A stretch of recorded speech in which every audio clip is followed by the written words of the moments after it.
Si rien ne change, Il faudrait 33 ans pour atteindre la parité dans les instances de décision.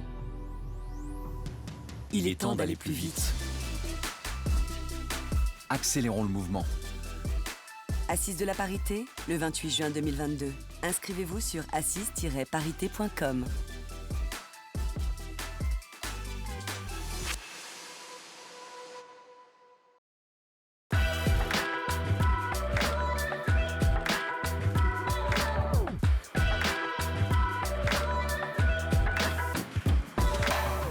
Bonjour à toutes et à tous. Cet atelier est organisé par le Cercle Montesquieu et il est consacré aux entretiens d'embauche et à la rémunération. Pour débattre ce sujet, Delphine Abélard, directrice juridique droit des sociétés chez Essilor Luxottica, Solange Viegas dos Reis, directrice juridique groupe de Believe, entreprise française qui accompagne des artistes de musique, des labels indépendants dans le monde entier. Et Audrey Deléris, manager chez Fed Legal, en charge de la pratique recrutement, chasse juridique et fiscale. Moi-même, je suis Sybille de Geoffroy, directrice juridique et coprésidente de la commission employabilité du Cercle Montesquieu. Alors, il se trouve qu'effectivement, nous sommes toutes juristes, mais ça ne veut pas dire que cet atelier ne s'adresse pas aux directeurs financiers, administratifs, informatiques. Voilà. Alors, nous avons 45 minutes pour échanger. Un rappel rapide de ces interrogations. Comment expliquer son parcours lors d'un entretien quand on est une femme? Est-ce qu'il y a des sujets à aborder ou ne pas aborder? Et comment parler de rémunération et comment se vendre aussi bien que les hommes? Et justement, est-ce la clé de dire mais est-ce qu'il y a une différence aujourd'hui ou il y a quelques années? Et donc je passe la parole à Audrey Deléris. Bonjour à tous et ravie de partager cette table ronde ensemble. Et bien, à mon sens, non, on ne devrait pas se poser la question. Alors évidemment, j'ai une vision très positive, enthousiaste et de la question. Donc je sais que dans les faits, ce n'est pas aussi simple, mais en tout cas, en tant que recruteuse, je pense sincèrement qu'on ne devrait pas se poser la question et la question ne doit pas être posée. Et d'ailleurs, pour les personnes qui passent des entretiens, je le dis très souvent depuis que j'exerce ce métier et je dis la même chose aux hommes et aux femmes, je ne fais pas de différence. Il faut se présenter comme une personne avant tout. Pas comme un homme, pas comme une femme, mais vraiment comme un candidat ou une candidate qui a tant d'années d'expérience dans tel domaine, dans telle structure. Et l'idée en entretien, c'est vraiment de présenter ses réalisations. Vraiment, montrer ce qu'on a fait avec argumentation, en temps concret, avec des exemples. Ça, c'est vraiment ça qui est important. Et surtout aussi présenter sa personnalité. Parce que c'est un sujet dont on parle tout le temps. Et moi, la première, les soft skills, un sujet qui passionne les foules vraiment et j'adore en parler. Mais en entretien, c'est ça qu'il faut présenter, qu'on soit un homme ou une femme, c'est qui on est vraiment, quels vont être les traits de caractère qu'on a pu démontrer justement durant toute sa carrière et comment on va pouvoir se projeter en entreprise justement. Et ça, je pense que ce n'est pas une affaire de femme ou d'homme, c'est une affaire de personne. Et c'est pour ça, en entretien, l'idée c'est de montrer qu'on est la bonne personne pour ce poste-là et qu'il y a un bon match avec l'entreprise et avec la personne. Et ça vous arrive d'avoir des candidats, candidates, justement, qui insistent un peu, qui démontrent le fait qu'ils sont une femme et du coup, vous les reprenez un petit peu ou vous leur donnez des conseils? J'avoue que non. Alors peut-être c'est cette vision un petit peu utopique que j'ai du monde du recrutement. Mais non, je n'ai pas forcément de femmes qui me disent qu'elles sont des femmes. Bon, ça se voit en général du coup. Mais en tout cas, j'ai plus des...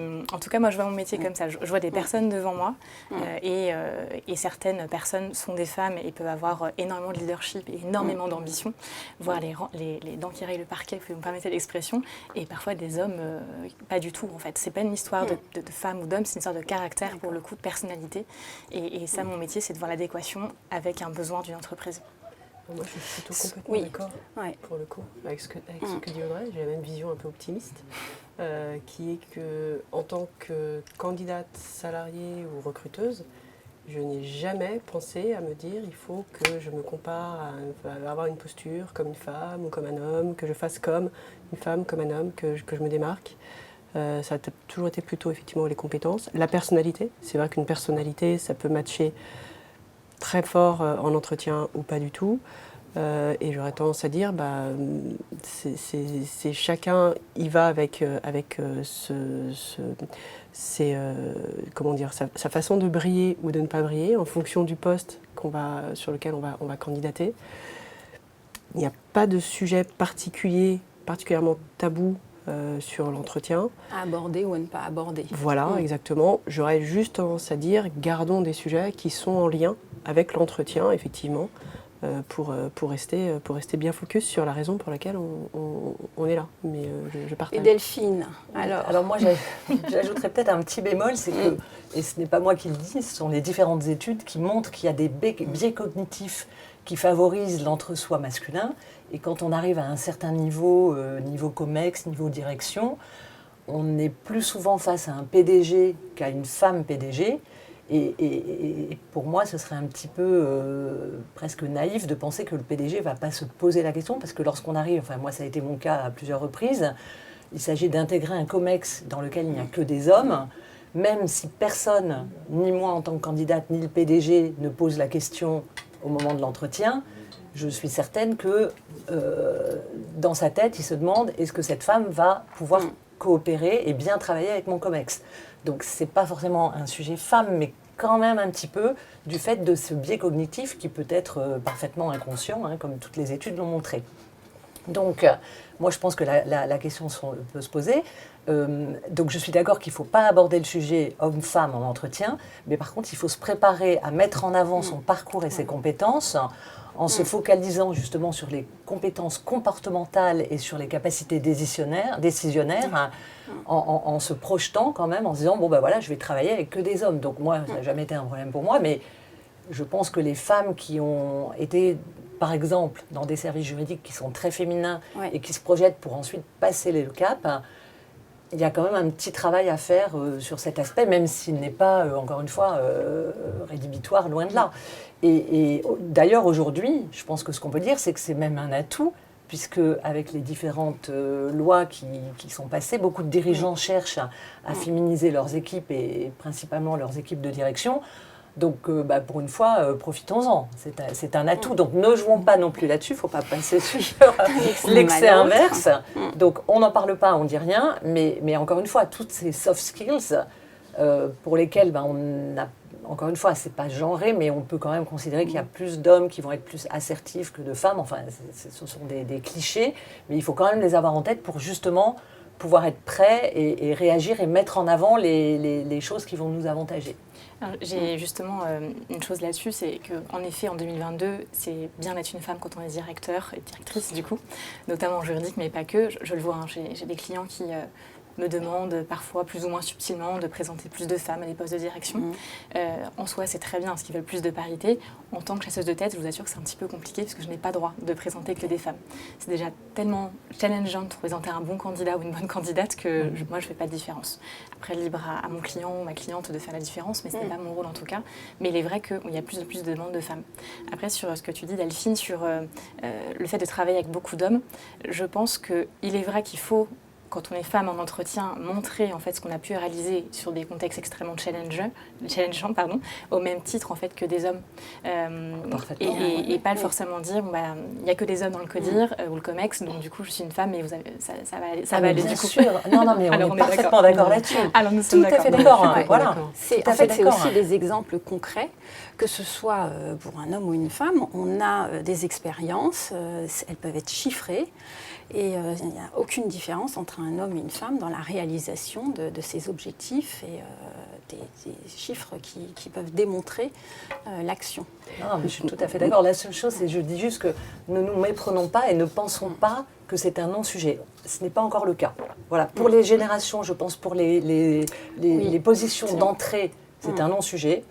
Après, je ne sais pas, il y a quelque chose qui se passe qui fait qu'à un certain niveau, c'est encore un petit peu un sujet. Alors, je pense que ça dépend peut-être des entreprises. De l'industrie. Et de l'industrie, parce que typiquement, là où moi je suis aujourd'hui, donc Believe, nous sommes plus de femmes que d'hommes au COMEX. Et il y a et pour tous les recrutements, quel que soit le niveau, en directeur ou pas, nous avons une exigence d'avoir des candidats des deux sexes pour occuper le poste. Ensuite, le recrutement suit son cours et un candidat est choisi sur un sexe ou un autre, peu importe. Mais cette exigence d'aller chercher des candidats des deux sexes pour forcer un peu ce biais cognitif dont tu parlais tout à l'heure, qui peut effectivement exister parfois, et avoir le choix. Mais on va vers ça, et tant mieux, tant mieux. Mais encore une fois, ça dépend de l'industrie. Moi, j'ai été un peu dans le bâtiment, dans la finance, à des époques où ce n'était pas encore le cas. C'est en train de changer. Et tant mieux. On a justement toutes les deux en droit des sociétés et moi en propriété intellectuelle. C'était quand même assez compliqué. Bon, ces dernières années, c'est mieux. Mais de trouver justement un homme en propriété littéraire artistique, j'ai eu quelques soucis. Tout à fait. Ce sont des spécialités visiblement très féminines. Oui, tout à fait. Alors, est-ce qu'un jour, on va nous demander justement de rééquilibrer et on viendra voir Audrey pour avoir des candidats hommes? On me le demande déjà pour le coup, mais ce à quoi je réponds, au même titre quand on me donne plus de femmes ou plus d'hommes, que je présente des bons candidats. C'est pour ça que mes conseils, en fait, s'appliquent aux deux. Je m'efforce d'être... Peut-être qu'on peut quand même rappeler qu'en France, nous comptons que 17% de femmes dans les COMEX d'entreprise, alors que le chiffre grimpe à 44,6% dans les conseils d'administration sous l'impulsion de la loi Copé-Zimmermann. Donc, je pense que Audrey, tu vas avoir beaucoup de demandes pour les équipes de direction. Et j'ai entendu tout à l'heure 25% dans les ETI. Au conseil d'administration? Oui. Ou dans les COMEX? Au conseil d'administration. Donc ça, j'ai trouvé ça intéressant. Donc voilà, quand on est dans des entreprises de taille plus petite, il y a actuellement... c'est un pourcentage qui ressort qui est intéressant. Ouais. Mais justement, alors là, enfin, je sais que ce n'est pas le sujet d'aujourd'hui, mais moi, je sais que sur les quotas, j'étais plutôt contre il y a des années. Et je dois avouer que j'ai évolué, parce que quand on entend ces chiffres, on voit bien que tant qu'il n'y a pas de quota, il ne se passe rien. Donc, même position que toi. Le quota en soi me hérisse le poil. Mais c'est vrai, force est de constater que ça marche. Et en fait, le quota est utile de manière transitoire, le temps de rentrer dans les mœurs, de changer les habitudes. Et ensuite, et puis après, aujourd'hui, on parle de quotas, on parle de quotas entre guillemets, en tout cas d'objectifs. Je sais que je préfère parler d'objectifs que de quotas. Le quota est quelque chose de très, très restreint, très, très obligatoire. Aujourd'hui, on parle homme-femme, il faudra peut-être aussi l'ouvrir à d'autres diversités que diversité sexuelle plus tard. Et ça, c'est un autre sujet.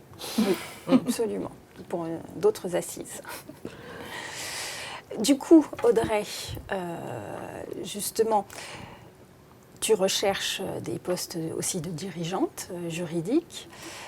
Tu as la même vision, c'est-à-dire c'est avant tout l'expérience, les compétences, comme on vient de le dire, parce que dans un COMEX, voilà, dans des sujets très techniques, donc c'est déjà plus difficile. Et tu le remarques dans les niveaux de dirigeants juridiques. Au niveau des exigences, c'est vraiment ce qu'on me demande. Alors certaines, comme je l'ai pu le dire, et ce n'est pas la majorité, certains fondateurs ou certains PDG me demandent spécifiquement des femmes, soit quoi, comme je le disais, je ne peux pas par contre répondre à cette demande, même si j'entends les objectifs en effet d'avoir une parité, mais même au niveau des directions alors juridiques, mais j'imagine que c'est le cas aussi dans d'autres équipes non juridiques et pour d'autres matières, mais il est vrai que certains recherchent la parité absolument et on ne trouve pas forcément du coup des profils dans l'un ou l'autre. En tout cas, pour en venir aux entretiens, quand on postule pour un poste, à mon avis, de directeur ou de manager, c'est vraiment en fait ça qu'on doit mettre du coup en avant, c'est vraiment ces réalisations à mon sens, et pas se dire je suis une femme, je vais me présenter comme ça parce que je suis une femme. Non, je suis une personne qui a réalisé des choses jusqu'à présent, qui postule pour un poste, qui peut justement apporter des choses à une entreprise, et c'est vraiment ça qui va faire la différence à mon sens, qui devrait faire la différence. Du coup. Après, on ne sait jamais qui on a en face de soi, et il est vrai que certains ne pensent pas comme ça, il est vrai, mais ça, on n'est pas dans la tête malheureusement de tous les recrutants internes et les dirigeants, mais en tout cas c'est comme ça qu'on doit et qu'on devrait se présenter, je pense, en entretien. Oui, Solange, donc tu confirmes effectivement que ça c'est... Complètement. D'autant plus dans une entreprise jeune comme la tienne. Voilà, donc moi c'est une entreprise jeune de la tech, je suis arrivée à 5 ans, j'avais 2 juristes, aujourd'hui 5 ans plus tard j'en ai 30. Donc il y a eu beaucoup de recrutements à l'espace de 5 ans, à tout poste, que ce soit des N-1, après l'équipe a grossi, c'est structuré, mais et c'est vrai que c'est assez drôle parce que sur la fonction juridique, on sent qu'il y a des tendances différentes par pays. Il y a des pays où c'est une fonction qui est relativement féminine, tout simplement parce que les sorties de fac ce sont plutôt des femmes, des pays où c'est plutôt masculin. On le ressent sur les recrutements, non, juste avec les candidats en réalité. C'est-à-dire que sans avoir aucun biais, juste avec la réception des CV, voilà, ça arrive. Et c'est vrai que quel que soit le poste que j'ai pu avoir à pourvoir, le candidat en face, je vais prendre uniquement vis-à-vis de ses compétences, de sa personnalité. Encore une fois, c'est vrai qu'on n'en parle pas beaucoup, mais la personnalité en entretien, c'est quand même souvent ce qui fait la différence entre deux très bons candidats. Et cette personnalité-là, peut-être qu'effectivement le sexe influe sur la personnalité. Je pense, j'ai la faiblesse de croire que ça n'a pas du tout influé, en ce qui me concerne en tout cas. Mais oui, c'est uniquement ça qui a joué, personnalité, compétences et faculté à prendre des jobs qui sont plus ou moins complexes dans le groupe, bien évidemment. Pardon. Pardon Sylvie, j'aimerais rebondir sur ce que tu dis Solange. C'est vrai qu'à deux candidats, on va dire très bien, avec une très bonne technicité, c'est la différence, c'est toujours avec la partie personnalité. Mais la personnalité peut aussi jouer quand on a un petit peu moins de technicité sur un poste. Je l'ai déjà vu en fait auprès de clients, entre un candidat sur le papier absolument parfait, voilà, si vous avez vraiment le profil parfait mais que ça ne matche pas avec le manager, si un autre profil est là, homme ou femme, encore une fois, pareil, la même chose, du coup, il y a 75% des cases qui sont cochées, mais un super fit avec la personnalité du manager, ça peut être ça qui va faire la différence. Même si sur le papier, vous n'êtes pas la personne parfaite, vous serez peut-être la personne parfaite pour ce poste-là, parce que vous avez le potentiel. Et c'est comme ça qu'en entretien, j'ai l'impression de me répéter depuis déjà le début, mais en tout cas, il faut montrer qui on est vraiment. Enfin, il faut vraiment être sincère, peu importe son sexe, justement. L'idée, c'est vraiment de faire en sorte de montrer qui on est et ce qu'on peut apporter à une entreprise. Mais parce que les deux, je pense aussi bien, nous en tant que recruteurs qu'en tant que candidats, la question qu'on se pose quand on arrive, ou plutôt pendant tout l'entretien, c'est est-ce que j'ai envie de travailler avec cette personne ? Bien sûr. C'est la seule chose qu'on se demande, parce qu'on sait que tout le monde a à peu près le niveau. Enfin, il y a un minimum de check à faire, etc. Bien sûr, mais ça, on suppose que c'est fait. Mais après, c'est est-ce que j'ai envie de travailler avec cette personne et est-ce que cette personne va bien s'intégrer dans mon équipe. Oui. Parce que moi, j'ai pu avoir des cas de personnes que je trouvais vraiment super et je me suis dit, mais avec l'équipe, avec telle personne, ça ne va pas aller, etc. Parce que la dernière chose que l'on veut, c'est une équipe dissonante. Bien sûr. Voilà. Et ça, justement, quand nous avons recruté toutes les trois, parce que Audrey, je vous mets effectivement, je te mets dans une position différente, mais effectivement, ce à quoi il fallait faire attention, tu l'as dit Delphine, c'est que ça doit fonctionner avec nous et fonctionner avec l'équipe. Et moi, je me rends compte que c'est surtout le fonctionnement avec l'équipe qui m'a avant tout importé. Effectivement, si j'avais retenu et que j'avais eu différents entretiens avec la personne, bon, je savais qu'il y avait quelque chose. Mais vraiment, j'allais plus loin sur l'accord avec les équipes. Et il m'arrivait même de demander à mon adjointe, tiens, regarde. De voir la personne, de la rencontrer, la personne, bien sûr. Ouais, je trouvais que c'était important, parce qu'on part normalement pour des années ensemble, même si maintenant on voit que ça change beaucoup, mais on est quand même... il faut qu'il y ait une solidité dans l'équipe. Et justement, je pense que pour donner de la solidité à une équipe, la diversité sexuelle notamment est très importante et permet aussi de... Comment dire ? Je ne veux pas dire par là que les gens sont différents à cause de leur sexe, c'est pas tout mon propos, mais nous sommes tout simplement tous différents, quelles que soient nos habitudes, nos connaissances, notre façon de faire, notre personnalité, encore une fois. Et c'est vrai qu'avoir cette différence complémentaire des uns et des autres, qui peut aussi être une différence sexuelle, c'est super important pour constituer les équipes. Donc c'est pas un axe pour aller qui va justifier qu'on va recruter plutôt un homme ou une femme, bien évidemment, mais vive la diversité dans toutes les équipes. Absolument. Donc on revient toujours sur le fait, mais non, pourquoi cette question ? Oui, on est d'accord. Alors justement, on voit en tout cas sur les différentes études, alors moi je n'ai pas la capacité de dire si elles sont justifiées ou pas, mais enfin, en tout cas c'est ce qui ressort, elles tendent à démontrer une meilleure performance des sociétés qui comptent plus de femmes de manière générale ou plus de femmes à leur tête ou à leur direction. Alors, indépendamment de la méthode scientifique ou pas pour qu'on peut utiliser ces études, ce qui est clair, c'est que le fait d'avoir des femmes dans un groupe apporte un éclairage différent et ça permet de s'assurer qu'un problème donné a été vu sous tous les angles et que donc on n'a pas raté quelque chose. Et donc on voit aussi qu'aujourd'hui, avec la rareté des talents, les entreprises ont juste intérêt et je pense ne peuvent pas se passer des femmes. Donc c'est un vivier de talents très important. Mais je pense que c'est plus du tout non plus à l'ordre du jour.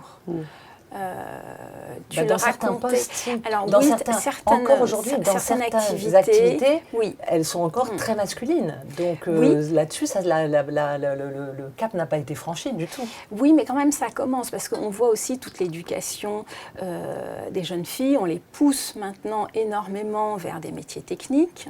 Moi, j'ai fait partie d'une grosse société où les filles étaient aussi très poussées pour aller sur des chantiers techniques, pour être ingénieur sur des chantiers de ballast de rail. Enfin, c'était et donc elles sont Mais j'ai lu poussées. que justement dans la tech, ça fait partie des débats et des dernières actualités que justement ça ne perce pas assez. Il y a aussi en sortie d'école, en tech, il y a de fait, il y a beaucoup plus de profils masculins, de féminins qui sortent des écoles. Donc il y a aussi une rareté sur le marché du travail liée à ça. Et je reviens sur ce que tu as dit, c'est un problème culturel. Et probablement, peut-être que dans les générations à venir, il n'y aura pas cette segmentation scientifique. Mais c'est vrai qu'elle va diminuer. Oui. Et alors du coup, si on aborde le sujet de la parentalité qui a été abordé dans un autre atelier, donc on ne va pas y rester non plus très longtemps, mais du coup j'ai envie de vous demander à toutes les trois, quel est votre avis sur cette notion ? Qui commence ? Alors, allez. Je vais me lancer. Oui. C'est pas un sujet que j'aborde. C'est un sujet que j'évite d'aborder. Vraiment, si le candidat souhaite en parler de lui-même, il est libre de le faire, le ou la candidate, bien sûr. Toute liberté pour le faire. Je pense que quand on le fait, il faut que ça arrive à bon escient. Voilà, tout simplement, c'est un élément de la vie privée. Donc on est libre de parler de son mari, de ses parents, de ses enfants, si on le souhaite. Il faut juste que ce soit un peu en lien avec l'entretien, j'aurais tendance à dire, ou que ça arrive en fin d'entretien, quand la discussion est très naturelle, c'est installé, et que ça arrive naturellement un peu sur la table. Donc moi, je fais partie plutôt des gens qui disent « je n'en parle pas », sauf si le candidat en parle, et sauf si à un moment donné, il m'est arrivé très récemment encore, de poser la question à la fin de l'entretien, parce que la candidate avait dit quelque chose, et du coup, c'est sorti tout seul. Je lui ai dit et d'ailleurs, vous avez des enfants ? Et là, j'ai voulu me taper sur les doigts en me disant, mais non, il ne faut pas la poser cette question. Et elle m'a répondu de manière très naturelle, donc j'ai parlé aussi des miens. Mais vraiment, c'est un sujet pour moi alors là, c'était une candidate, je pense que ça aurait été un candidat, ça aurait été pareil. Ça n'a pas lieu d'être un entretien pour moi. Mais je pense que nous avons des opinions divergentes sur le sujet. Moi, je partage du coup ce que tu dis, Solange, et je rappelle même en plus qu'on n'a pas le droit, en fait, légalement, de poser ce genre de questions. Alors moi, c'est vrai que je suis le côté externe, recruteuse, donc je m'efforce, même si vous êtes toutes les trois directrices juridiques, du coup, de respecter la loi, mais en tout cas, en tant que recruteuse, je m'efforce en tout cas je ne pose pas la question, tout court, du coup, parce que je n'ai pas le droit de le faire, mais il est vrai que j'ai aussi des candidats et candidates qui m'en parlent. Je me souviens d'un directeur juridique qui a commencé en fait en disant son nom, son prénom, et en disant « je suis papa de triplé ». C'était il y a une dizaine d'années. Et il a poursuivi avec toute la relation de sa carrière, etc. C'était important pour lui à ce moment-là de me le dire. On en a parlé après quelques minutes et on est passé à autre chose, mais c'est important pour lui. Ce que je veux dire, voilà, c'est qu'on ne doit pas poser la question et évidemment, elle ne doit pas rentrer en compte cette question-là ni la réponse et les candidats ne sont pas obligés d'y répondre, ça c'est vraiment important. Alors je sais que c'est compliqué quand on nous pose la question de dire ça ne vous regarde pas, c'est quand même assez compliqué, ça je le conçois aussi, donc c'est à vous en tant que candidat, là je m'adresse aux personnes qui nous écoutent, du coup, de décider est-ce qu'on va le dire ou pas, justement. Donc ça, c'est vraiment important. Et ce que je voulais plutôt, moi, mettre l'accent, c'est que j'ai des clients, donc mes clients qui sont des directeurs juridiques principalement, mais ça s'applique, j'imagine, à tout secteur d'activité, toute matière, pour le coup. C'est quand il y a des spécificités sur le poste, justement, avec une amplitude horaire qui nécessite d'être présent très très longtemps au bureau ou connecté très très tard parce qu'il y a des négociations, par exemple, avec la Chine, avec les US, autres pays, sur un autre créneau horaire. là, forcément, c'est important de le dire, en fait. Mais pas de dire, voilà, il me faut quelqu'un sans enfant, parce que j'ai déjà des clients très honnêtement qui m'ont dit, il me faut quelqu'un qui puisse se connecter pour une grosse négociation à telle heure, 2h du matin, etc. Je ne veux personne avec des enfants. Voilà, là, ça ne me regarde pas, et moi, ça ne me regarde pas en tant que recruteuse. Si la personne n'a pas d'enfant, mais fait, je ne sais pas, la compétition de judo ou du poney ou je ne sais quoi d'autre, du coup, que ça lui prend énormément de temps, et que voilà, elle n'est pas disponible pour ces raisons-là, ça ne me regarde pas. En revanche, une personne qui aurait, je ne sais pas, 5, 7 ou 10 enfants pour le coup, mais choisit... C'est une équipe. C'est une équipe, exactement. En fait, si cette personne-là, sans me dire, ou en me disant qu'elle a des enfants ou non, elle me dit, je suis capable, moi aujourd'hui, d'avoir cette amplitude horaire, ça ne me regarde pas en tant que recruteuse. C'est vraiment la personne de décider. Est-ce qu'elle est capable, du coup, d'assumer justement l'amplitude horaire, au même titre que les voyages d'affaires, au même titre que en présentiel, pas présentiel. Ce sont des questions qui, je pense, vraiment sont du ressort du candidat ou de la candidate. Après, ce que je vois moi, en entretien, c'est qu'il y a des personnes pour qui c'est important de le dire. Et comme tu disais, Solange, il y en a qui le disent spontanément. Je me souviens de ce papa de triplé qui me l'a dit, on ne parlait absolument pas de ça. Je voulais juste savoir qui il était, ce qu'il avait fait avant, ce qu'il voulait faire. Mais il m'a parlé de ses 3 enfants à triplés et de toute l'organisation nécessaire du coup à avoir des triplés. Mais c'était son sujet et j'en ai évidemment pas parlé aux clients auprès de qui j'ai positionné son profil. J'ai eu le cas aussi d'une autre personne, une femme cette fois-ci, qui l'a mis sur son CV, qui a mis maman de 5 enfants. Et la question se pose sur le CV. Moi, je vois des fois, j'ai déjà vu des CV où les personnes le mettent. Voilà, parce que c'est important pour ces personnes-là. Et cette femme, je lui ai demandé pourquoi elle l'avait mis, parce qu'en général, moi, je conseille de ne rien mettre, parce que ça ne doit pas influer. Plus de notion mariée, 2 enfants, ça ne voit plus sur les CV. Et elle m'a dit quelque chose de très intéressant, justement. Elle m'a dit, pour moi, c'est une compétence en soi d'être maman de 5 enfants, parce que c'est des capacités organisationnelles qu'elle a pu développer encore plus. Enfin, elle m'a dit vraiment, je me pensais organiser.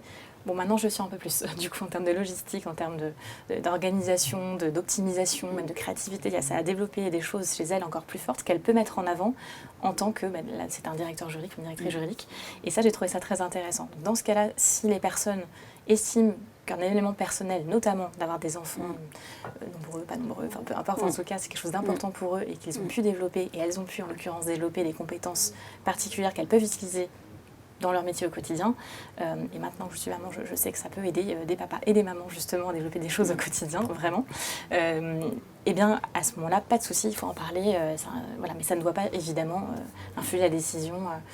Voilà, mais ça, c'est le risque. C'est si on a besoin de quelqu'un, par exemple, qui fait des fusions-acquisitions avec des petites horaires extrêmement fortes, c'est vraiment à la personne, au candidat, à la femme, à l'homme, de décider justement s'il est capable ou non d'accepter ces amplitudes horaires. Delphine, alors Moi, je comprends qu'en tant que recruteur, on ne peut pas poser la question, mais pour moi, ça ne devrait pas être un sujet tabou, parce que justement, moi, j'ai fait du M&A pendant des années, et j'avais des enfants, et je m'organisais, c'est une question d'organisation. Donc moi, le fait de le rendre sujet tabou, ça sous-entend que le fait d'avoir des enfants est un problème, alors que c'est un sujet d'organisation. Un homme, je ne sais pas moi, qui a des chiens et qui va faire courir ses chiens, d'ailleurs, un jour, lors d'une acquisition, on finissait à 6h du matin, moi j'avais un biberon à donner, il y avait un monsieur dans l'ascenseur qui était le PDG, je lui ai dit, vous avez un biberon à donner vous aussi? Non, je dois promener mon chien. Bon, voilà, chacun sa contrainte, mais je veux dire, ça sous-entend que le fait d'avoir des enfants est un problème, alors que pas du tout.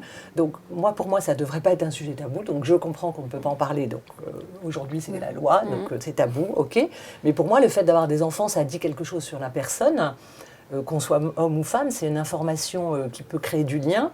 Donc, par exemple, en fin d'entretien, je vois pas en quoi c'est gênant, sauf qu'en effet, il faut respecter la loi. Mais parce que le fait qu'une femme ou un homme ait des enfants, c'est juste pas du tout un sujet par rapport à sa manière de s'organiser pour son travail. Et donc, je pense que aussi les employeurs ont quand même intégré maintenant que hommes ou femmes, les parents savent s'organiser pour concilier leur vie professionnelle et leur vie personnelle. C'est drôle ce que tu me dis, parce que moi j'étais dans la position de la candidate à laquelle on pose la question comme un cheveu sur la soupe. Et vous avez des enfants? Et je ne l'ai pas très bien pris sur le moment, alors je ne l'ai pas montré bien évidemment, donc je suis restée complètement silencieuse. J'avais mon recruteur en face de moi qui était en train de prendre des notes, qui au bout de 5 longues secondes de silence a levé la tête en mode... et j'ai juste répondu oui. Et ça s'est arrêté là, il n'a pas développé davantage. Je ne l'ai pas bien pris du tout, parce que c'est arrivé, mais vraiment, comme un cheveu sur la soupe. Voilà. Souvent, c'est une question de mobilité. Mais oui, si on répond... Ça sous prétexte de la mobilité. De toute façon, on a aujourd'hui le sujet. Dans ce cas-là, posons-nous la question comme ça. Et en termes de mobilité, qu'est-ce que vous pouvez assurer Parce ça aurait que été la vraie question. Si tu réponds que oui, enfin, comme c'est dame, j'ai 5 enfants, je suis super organisée, mon mari m'aide beaucoup, j'ai 2 babysitters, j'ai ma mère qui vient, enfin j'en sais rien. Donc, ou dire, j'ai des enfants, mais ce n'est pas un sujet. Je suis organisée, je fais du M&A et il n'y a pas de problème. Donc, bah, voilà, moi je trouve que c'est bizarre. Voilà, pour moi, c'est bizarre que ce sujet devienne un sujet lié à la disponibilité parce que... Aujourd'hui, ce n'est pas le cas, mais déjà depuis toujours, toutes les femmes qui ont fait des grandes carrières, elles ont quand même des enfants. Alors, ça l'est, mais je le vois et j'entends des histoires, du coup, pas forcément chez mes candidats, mais aussi chez mes candidats. Certains me disent quand même que c'est un sujet. Certaines et certains, du coup. Et c'est pour ça que je pense que des personnes, notamment des femmes, peuvent hésiter à en parler, parce que déjà, elles ne sont pas obligées de le faire et elles peuvent penser que ça peut être une contrainte. Mais à contrario, il y a des hommes qui en parlent spontanément, ce que je trouve très bien, et à eux aussi, je leur dis qu'ils ne sont pas obligés d'en parler, mais certains pensent que c'est important. Donc, moi, je parle plus de capacité à assurer un poste, justement, en termes d'horaire, en termes de déplacement, en termes d'être présent au bureau aussi, parce que c'est un gros sujet depuis 2-3 ans. Du coup, et la question revient beaucoup plus, je le vois lors des briefings de poste avec mes clients, on pose la question des horaires beaucoup plus, on pose la question de la mobilité, du télétravail, etc. Mais à des hommes comme à des femmes. Et de la rémunération. À des hommes comme à des femmes. Parce que du coup, on va passer sur le sujet de la rémunération. Oui. Parce que ça rentre effectivement dans la fiche de poste. Et d'ailleurs, vous étiez toutes d'accord lors de la préparation de cet atelier pour dire qu'en fait, on rémunère quelqu'un pour son travail, son expérience. Enfin, on commence à un salaire X et 30 ans plus tard, on espère ne pas avoir le même salaire qu'au début. Donc c'est avant tout l'expérience qui génère une rémunération conséquente. Delphine, qu'est-ce qu'on peut... Sur la rémunération, oui, je pense que celles et ceux qui ont assisté à la session de ce matin d'introduction... moi, ce que j'ai entendu, c'est qu'on nous a donné un chiffre de 15% de différentiel à poste égal. Parce que ce qui est quand même important, alors je sais qu'il y a un autre débat sur les différentiels de salaire avec des montants beaucoup plus importants, mais qui prennent en compte également le fait que les femmes ont des postes qui peuvent être moins qualifiés, etc. Là, moi, je reste sur la partie très simple, à poste égal, donc niveau égal, 15% de différence.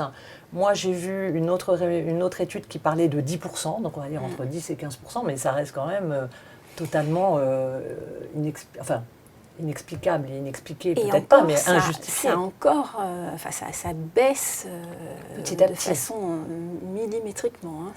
Petit à petit. Alors, ce qui se passe, parce qu'en parlant avec d'autres personnes de niveau COMEX, des femmes, quand on se demande, est-ce qu'à un moment, on a pensé qu'on était moins payé que quelqu'un qui avait le même job que nous? La difficulté, c'est que quand on est, je sais pas, directeur de la com, directeur juridique, directeur financier, on est le seul dans l'entreprise. Donc si je prends, par exemple, mon cas, j'ai été directrice juridique, il n'y avait que moi. Donc je ne pouvais pas me comparer à quelqu'un qui avait exactement le même poste que moi. Donc je pouvais me comparer à d'autres personnes du comité de direction, mais après on va vous dire, ah bah oui, mais le directeur financier, il gagne plus, c'est normal, c'est la finance, etc., etc. Et donc, d'où l'importance de se mesurer à ses pairs, à ses peers, donc, et de savoir, alors il faut trouver l'entreprise de la même taille, quelqu'un qui gère une équipe à peu près de la même taille, et puis après ça se complique parce que selon l'industrie, il y a des différentiels, mais grâce aux chasseurs, on finit quand même par avoir une petite idée. Et je pense qu'en effet, il faut toujours faire ce travail pour voir si on est à peu près toujours dans le marché. Alors après, en termes de conseils, je dirais pour les personnes qui nous regardent, je pense qu'il ne faut pas hésiter à parler avec son manager ou son supérieur ou son PDG avant d'aller chercher ailleurs. Parce que ce qu'on voit beaucoup dans la génération après la mienne, c'est que les gens, dès qu'ils sentent que ça va être mieux payé ailleurs, hop, ils partent. Alors qu'en discutant quand même et en disant, voilà, je ne suis plus au niveau du marché, voilà ce qu'il me faudrait, voilà le projet, voilà les fonctions que je voudrais occuper, etc.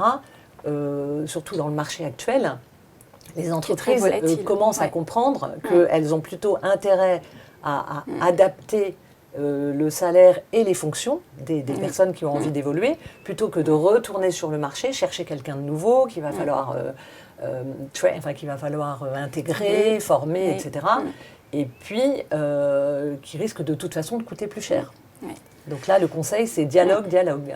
Et puis on rappelle que ça ne vaut pas que pour les directions juridiques, ça vaut pour l'ensemble des, des directions. Et puis peut-être, alors le conseil aussi quand même pour les femmes, parce que je vais me faire huer, mais je ne suis pas sûre que les femmes, parce que justement, je ne suis pas sûre que ce soit totalement rentré encore dans leur mode de fonctionnement, de pouvoir...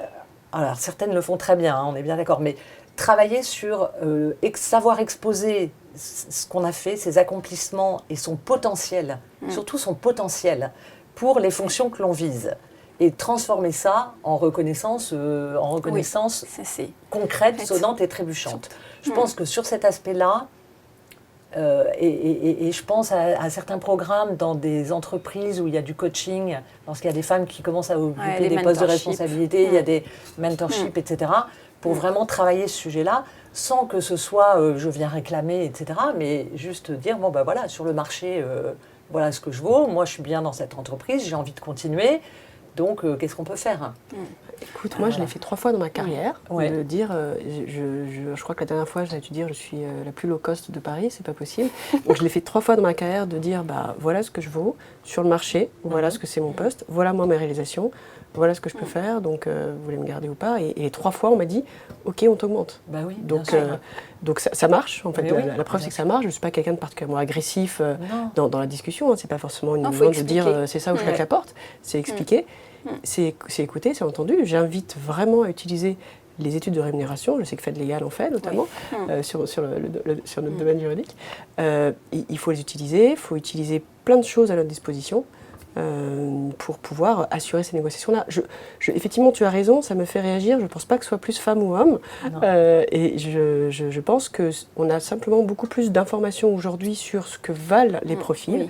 Il y a les réseaux sociaux, il y a plein d'études de rémunération dans tous les sens, on se compare avec... les gens parlent aussi plus de leur salaire, parce que moi, quand j'ai commencé il y a 20 ans, on ne parlait pas trop des avantages salariaux. C'était tabou. Voilà. Alors qu'aujourd'hui, les salaires de mes équipes, ils en parlent tous entre eux, et je le sais. Et les 30 juristes que j'ai recrutés, hommes ou femmes, je n'ai jamais fait la moindre différence sur la rémunération. Je pense qu'ils le savent tous. Il y a une grille, finalement, selon l'expérience. Complètement. Une grille naturelle. Complètement. Et donc voilà, aujourd'hui, les gens le font plus parce qu'ils ont plus accès à l'information. Mais la manière de le présenter, je pense que c'est ce que tu as donné. C'est pas juste augmentez-moi, c'est expliquer...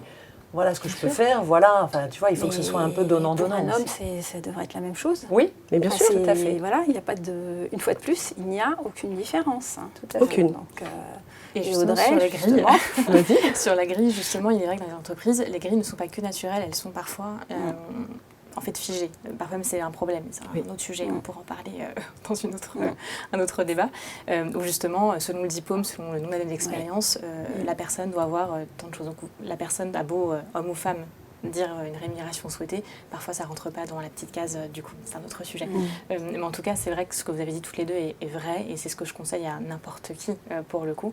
Quand je dis n'importe qui, homme ou femme, je précise encore.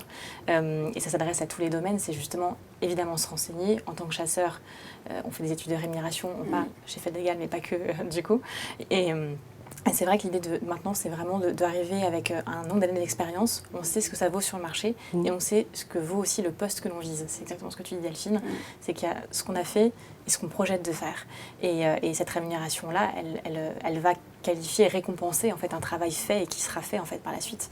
Et quand on est une femme en entretien et qu'on demande une rémunération, je pense qu'on ne doit pas se dire je suis une femme, donc non. Et je ne vais pas aussi, j'ai déjà entendu, c'est ça que je cite, négocier comme un homme, du coup. J'ai déjà eu le cas de vendre comme un homme. Voilà, parce que je ne sais pas ce que ça veut dire, très honnêtement. Il faut juste savoir négocier son salaire en tant que personne, parce qu'on va apporter une expertise, apporter une compétence, apporter des traits de personnalité, comme on disait, et ça a un prix. Absolument. Solange, tu avais parlé justement pendant qu'on préparait l'atelier, il pourrait y avoir une enveloppe consacrée. Oui, exactement. En fait, c'est vrai qu'on parlait de le fait d'avoir des niveaux de rémunération qui soient à peu près semblables. même si ce n'est pas ce que je vis moi aujourd'hui dans l'entreprise où je travaille, je sais que, je sais que ça existe, voilà, tu citais les 15%. J'aurais tendance à dire que si on a un doute sur ce point-là dans une entreprise, c'est très important de pouvoir l'identifier, de pouvoir l'objectiver. Il y a quelque chose qui existe maintenant depuis quelque temps, qui est l'indice d'égalité professionnelle, qui permet de savoir à peu près s'il y a eu autant d'hommes que de femmes qui ont été augmentés dans l'entreprise. Ce qui permet déjà d'avoir un petit indice sur est-ce que l'entreprise traite de manière égale les deux sexes. Dans certains cas, on peut aussi, et ça je l'ai connu dans l'entreprise précédente, un constat lié à certains secteurs où effectivement globalement les femmes sont un peu mieux rémunérées. Je pense qu'il ne faut pas hésiter à essayer de mettre sur la table le sujet de est-ce qu'on ne peut pas créer des enveloppes dédiées de rattrapage, remise à niveau, pour gommer un petit peu cet écart qui va toujours avoir tendance à se creuser, parce que quand on est augmenté de 5%, alors qu'on gagne 70 000, et on sera toujours beaucoup mieux payé que quand on est augmenté de 5% et qu'on en gagne 40. Donc du coup, c'est très important de pouvoir aborder ce sujet-là sans tabou, pour le coup, peut-être en parler au DRH, s'il y a des DRH qui nous écoutent, sur la possibilité d'avoir une enveloppe d'augmentation, donc l'enveloppe d'augmentation normale dans le cas des discussions annuelles qu'il peut y avoir dans certaines entreprises, et à côté une enveloppe d'augmentation dédiée à cet effacement, ce comblement d'un écart éventuel qui peut exister entre les rémunérations des hommes et des femmes. Après, encore faut-il qu'on puisse les pister dans l'entreprise. Mais ça, je pense que c'est très important, et c'est vrai que cet indice d'égalité professionnelle, je trouve ça très utile. Alors, il y a certaines entreprises qui communiquent justement en interne sur les rémunérations hommes-femmes, les efforts qu'il reste à faire. Et chaque année, on a droit à une communication interne. Enfin, dans les sociétés où j'étais précédemment, ça fonctionnait aussi. Mais c'est pas pour ça que les 15% ne s'amenuisaient pas. Donc... Après, moi, j'ai jamais eu ce souci personnellement de rémunération. Mais j'ai par contre fait des comparaisons entre mes équipes et les équipes, comme on l'a dit, on fait des comparaisons avec des structures de taille équivalente. Et c'est vrai que les comparaisons que j'ai faites ne portaient que sur la rémunération. Je ne regardais pas homme-femme. Enfin, ça ne me venait pas à l'idée.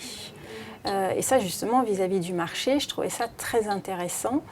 Mais je n'avais pas le retour, puisque je ne m'adressais que sur le sujet de la rémunération et pas la composition de l'équipe, ce que j'aurais peut-être dû faire à l'époque. J'ai aussi, j'ai fait partie d'une commission de la QVT, la qualité de vie au travail. Et c'est vrai que l'aspect rémunération homme-femme avait été légèrement évoqué, mais très très légèrement évoqué, et plus d'ailleurs en fin de liste de sujets à aborder. On va finir dans quelques temps. Audrey, quelques conseils. Oui, j'en ai plein, mais en tout cas, je vais recentrer sur ce qui me semble essentiel et répéter un petit peu ce que je vous ai dit depuis le début de l'échange. C'est que quand on est en entretien, peu importe son domaine, je pense qu'on ne doit vraiment pas se présenter comme une femme et comme une personne, avec une expérience, des atouts, une personnalité, quelque chose à apporter pour le coup, parce que c'est nous en fait, et pas parce qu'on est une femme ou un homme, ça c'est vraiment important. Et parce qu'on a fait tout ce travail d'études et qu'on vaut un prix sur le marché et qu'on mérite ce prix-là parce qu'on va faire un très bon travail. Et l'idée est vraiment de prouver qu'on est la bonne personne pour le poste, le bon match. Et la bonne personne, pas la femme qu'il faut pour le poste, la bonne personne. Donc la bonne attitude. Oui. Bon. Je vais vous remercier, ainsi que ceux qui nous ont regardés. Et puis, merci au Cercle Montesquieu, à Maëlys Bévé, qui est la directrice générale, et puis à Armelle Leveux-Séroud, qui était chef de projet sur le sujet. Donc, merci à tous. Merci. Merci.